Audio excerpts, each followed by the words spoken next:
यहाँ मौजूद हैं। आपके हम कुछ सवाल लेने की कोशिश करेंगे। 30 मिनट का वक्त हमने उसके लिए तय कर रखा है। इस तरह से ये 2 घंटे की बहस पूरी होगी। 2-3 बुनियादी बातें हैं जिनका हमें ध्यान रखना है। किसी भी किस्म की नारेबाजी में हमें शरीक नहीं होना है। ये हल्ला गुल्ला नहीं है, क्योंकि पूरी दुनिया देख रही है, तो एक नज़ीर कायम करनी है, एक उदाहरण लोगों के सामने रखना है कि पढ़े लिखे लोग इत्तेफाकी और नाइत्तेफाकी रखते हुए भी, एक दूसरे से सहमति और असहमति रखते हुए भी बात कह सकते हैं। यहाँ पर मेरे JNU के प्रोफेसर बैठे हैं, पुरुषोत्तम अग्रवाल जी, जिन्होंने हमें क्लास में सिखाया है कि सहमति का साहस और असहमति का विवेक, और इसका ठीक उलट भी, ये बड़ा जरूरी है। दूसरी बात, ये किसी एक धर्म के बारे में बहस नहीं है, ये बात सबको स्पष्ट होनी चाहिए। किसी धर्म को महान बताने या किसी धर्म को कमतर बताने की ये बहस नहीं है। तो यदि कोई इस उम्मीद से देख रहा है या यहां आया है, तो मैं आपको आश्वस्त करना चाहता हूं कि आपको नाउम्मीदी हाथ लगेगी। इस बहस में बहुत ज्यादा धार्मिक प्रतीकों के इस्तेमाल को लेकर भी, ये दोनों लोग जो अभी आपको गंभीर दिख रहे हैं, भले लोग हैं, कल शाम को चाय पर मिले थे, बहुत हंसी मजाक भी इनके बीच हुआ था, और गलबैयां डालते हुए एक तस्वीर भी हुई थी। ये इस बात का प्रमाण है कि इंटरनेट पर जो हल्ला मचा हुआ है उसके मुकाबले ये दोनों लोग बहुत ही अच्छे शांत ढंग से बहस के लिए राजी हो गए हैं। ट्विटर की बातें ट्विटर तक सीमित, एलन मस्क आजकल उसको एक्स कहते हैं। और अब इस बहस की शुरुआत, मैं इन विद्वानों का, हालांकि इनको परिचय की जरूरत नहीं, पर हो सकता है, हमें पत्रकारिता में सिखाया जाता है कि नेवर अज्यूम, विज्ञान भी यही कहता है।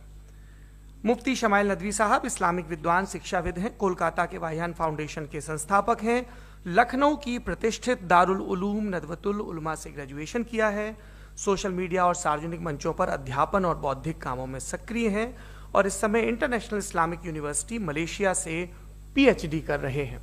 अच्छी बात यह है कि पढ़ाई के साथ साथ ट्रैवल ब्लॉग भी बनाते हैं। पेट्रोनस टावर के सामने का ब्लॉग हमने देखा। हमारे साथ जावेद अख्तर साहब हैं। जावेद अख्तर साहब कवि हैं, शायर हैं, गद्य भी लिखते हैं, फिल्मों के लिए संवाद लिखे हैं, गीत लिखे हैं। इससे इतर ये वैज्ञानिक सोच को लेकर या अपने डिक्लेयर्ड एथिज्म को लेकर भी मुखर रहते हैं और अपने तहीं रैशनैलिटी की बात करते हैं। देवियों और सज्जनों, डज गॉड एग्जिस्ट? इस सवाल का जवाब सब अपने अपने तहीं खोजने की कोशिश कर रहे हैं। कोई इसको गॉड डैम पार्टिकल की खोज बताता है, कोई गॉड पार्टिकल की खोज बताता है, कोई हिग्स बोसान की खोज बताता है, कोई ये सवाल जवाब तलाशने की कोशिश करता है कि मास एग्जिस्टेंस में आखिर आया कैसे, हुआ क्या था, सृष्टि के पहले, समय के पहले क्या था। और कोई ये कहता है कि ये सारी खोजें जिस मस्तिष्क में हो रही हैं प्रकृति के क्रम में, वो कैसे विकसित हुआ। मैं उम्मीद करता हूं कि हम आज इन बुनियादी सवालों के कुछ जवाब हासिल करने में कामयाब हूं। मैं सबसे पहले मंच पर आमंत्रित कर रहा हूं मुफ्ती शमाइल नदवी साहब को। आइए सर। जी,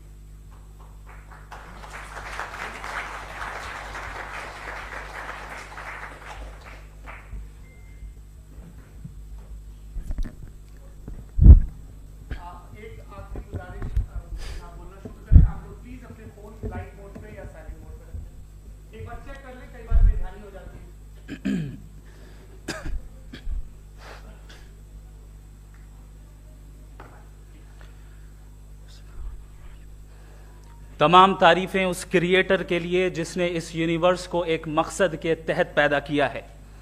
रिस्पेक्टेड जनाब जावेद अख्तर साहब, मिस्टर सौरभ द्विवेदी और respected audience, thank you all for being here today.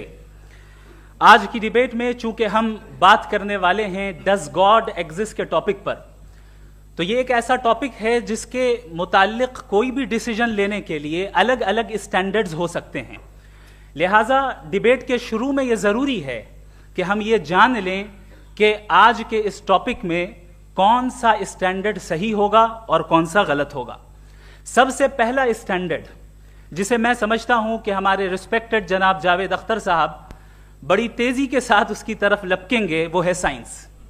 जबकि साइंस दर हकीकत खुदा के एग्जिस्टेंस को डायरेक्टली साबित करने या उसके एग्जिस्टेंस को डिनाई करने के लिए स्टैंडर्ड नहीं बन सकती। और उसकी वजह क्या है, ये मैं नहीं कह रहा, ये वो लोग कह रहे हैं जो साइंस के एक्सपर्ट्स हैं। नेशनल एकेडमी ऑफ साइंस कहती है science doesn't have the processes to prove और disprove the existence of God. Why? क्योंकि साइंस का ताल्लुक एम्पेरिकल एविडेंस से है, और एम्पेरिकल एविडेंसेस का ताल्लुक हमारे नेचुरल और फिजिकल वर्ल्ड से है, जबकि गॉड नॉन फिजिकल और सुपर नेचुरल रियलिटी है। लिहाजा नॉन फिजिकल रियलिटी को आप उस टूल के साथ नहीं चेक कर सकते जिसका काम फिजिकल रियलिटी को तलाश करना है। लिहाजा आज इस डिबेट में गॉड की एग्जिस्टेंस को साबित करने या उसे डिनाई करने में साइंटिफिक एविडेंस को एक्सेप्ट नहीं किया जाएगा। दूसरा स्टैंडर्ड हो सकता है रेविलेशन, कि रेविलेशन के जरिए हम यह साबित करें कि गॉड एग्जिस्ट करता है या नहीं। लेकिन यह स्टैंडर्ड भी आज इररेलेवेंट है। क्यों? क्योंकि रेविलेशन मेरे नजदीक सोर्स ऑफ नॉलेज है, वैलिड सोर्स ऑफ नॉलेज है, लेकिन हमारे जावेद अख्तर साहब के नजदीक यह वैलिड सोर्स ऑफ नॉलेज नहीं है।